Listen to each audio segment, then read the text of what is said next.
Hello friends, welcome to Learn Positive with Pradeep Kumar.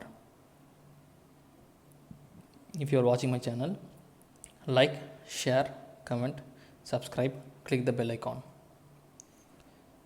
Strength of material, Unit 2, Mechanical properties of materials. Part 2. If you want to see my previous videos, please click the I button on the top of the video. You will see my playlist.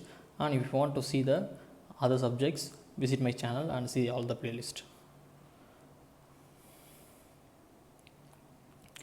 Today's topic is ferrous and non-ferrous metals. All metals can be classified as either ferrous or non-ferrous. Without this, there is no metal difference.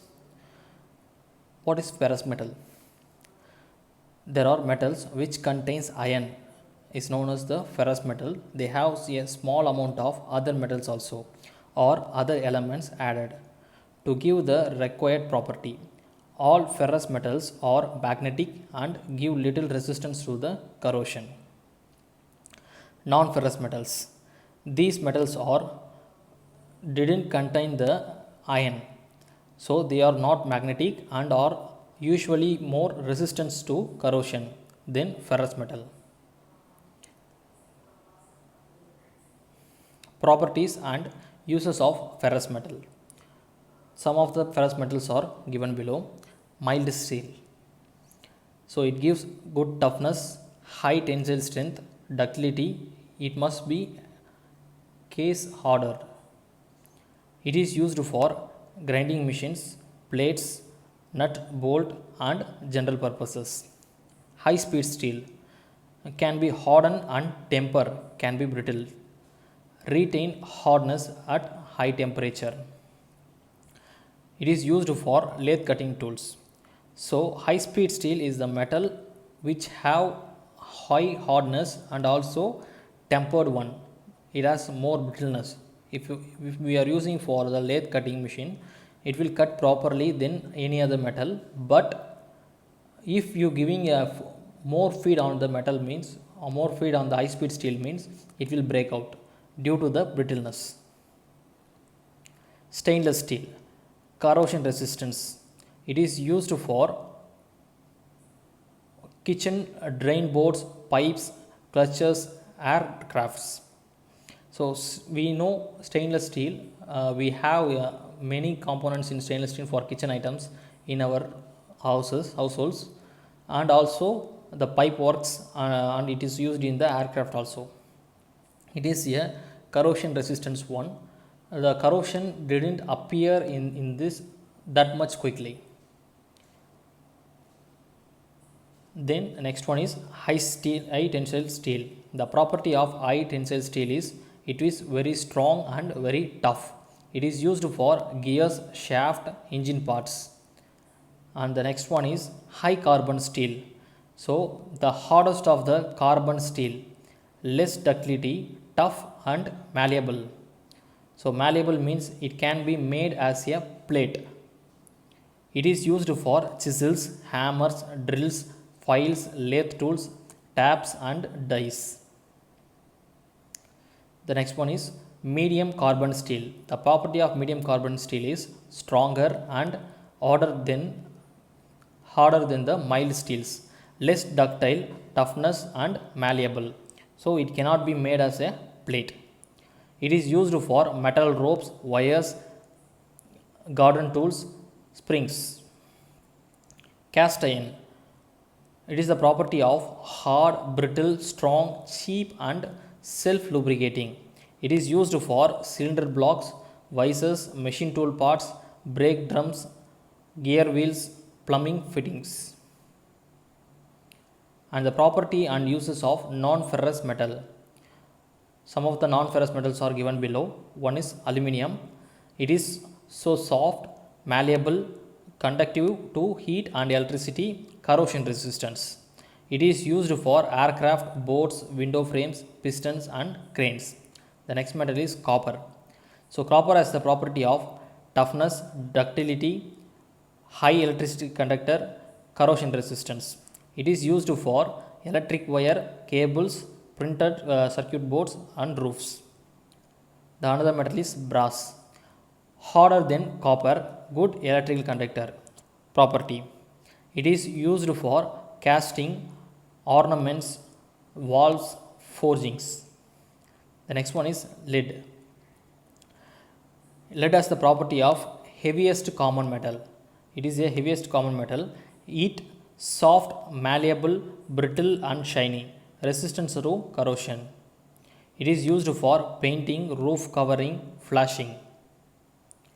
The next one is zinc. So zinc is used to give a layer of oxidized protection it from corrosion. So whatever the metal, we give the layer coating of the zinc in the metal, it will oppose the corrosion.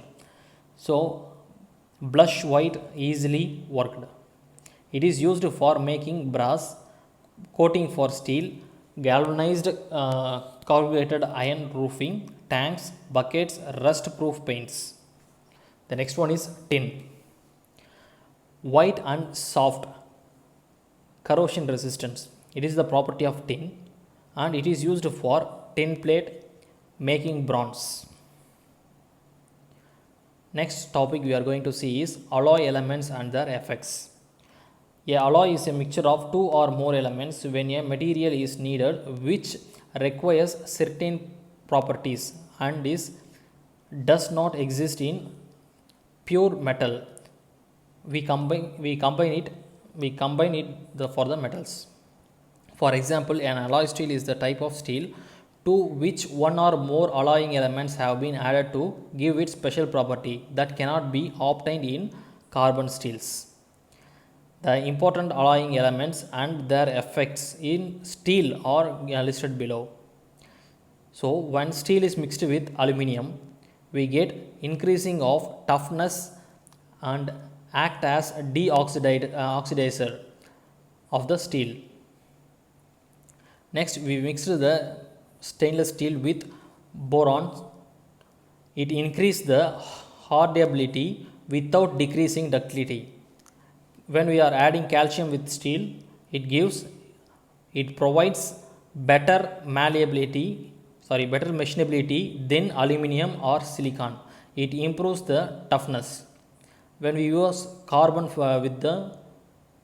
as alloy with the steel means we get carbon increases, hardness and strength also increases. It decreases toughness and ductility. When we are using chromium with the steel alloy, provides a moderate contribution to hardenability, strength and resistance to oxidation, abrasion of resistance. And we use cobalt as the alloy with steel. It resists softening at elevated temperatures, and copper mixed with steel means it improves resistance to atmospheric corrosion, also decrease the ability to hot work steel. And we use lead as the alloy element with steel. It improves the machinability, and magnesium with steel we use for alloy. It provides a moderate contribution to hardenability, also improves machinability, increases strength and reduces ductility. When we are using molybdenum, it contributes greatly to the hardenability. It increases the strength and creep resistance, improves corrosion and corrosion resistance also. And we are using nickel as the alloy with steel means it provides a moderate contribution to hardenability, strengthen unhardened steel by solid solutions, and also provides the toughness to the metal. Niobium. We use this as a alloy with steel means we get increasing of strength, decreasing of hardenability. Phosphorus as a alloy with steel. It gives increasing of hardenability, improves the strength. Severely reduce toughness and ductility. It improves corrosion resistance. And also it improves the machinability process. The next one is silicon alloy used with the steel means we get increasing hardenability, increasing the strength, and we are using the sulfur for as a alloy with metal steel means it decreasing the strength and ductility, it also decreasing the weldability of the steel and increasing the machinability of the steel. So titanium alloy used with steel, we get reduce the hardness. Tungsten alloy with the steel, it decreases softening during tempering and also forms abrasion resistance carbides, also increase the hardness. The next and final one is vanadium V. As a alloy with steel, it increases the hardenability and resist softening during tempering. Friends, if you like this video, give a thumbs up, share with your friends, also subscribe to my channel.